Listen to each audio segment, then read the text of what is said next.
Necə edək ki, hazırladığımız bulkalar həm pambıq kimi yumşaq alınsın, həm də günlərlə qalsa belə boyatlamasın. Xəmir üçün qaba ilıq süd, şəkər tozu, quru maya əlavə edib qarışdırırıq. Üzərinə 1 çimdik duz, 1 paket şəkərli vanilin, yumurta, duru yağ əlavə edib təkrar qarışdırırıq. Unu da üzərinə əlavə edib yumşaq bir xəmir yoğururuq. Ərzaqların dəqiq miqdarını açıqlama hissəsində qeyd edəcəyəm.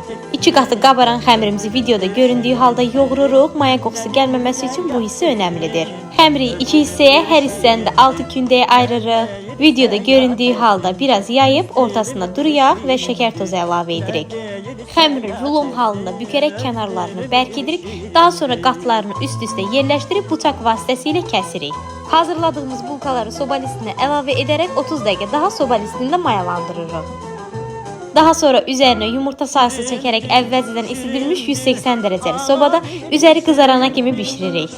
Sizi uşaqlıq illərinə qaytaracaq bu ləzzətli bulkaları mütləq hazırlayın və ləzzətlə nuş edin.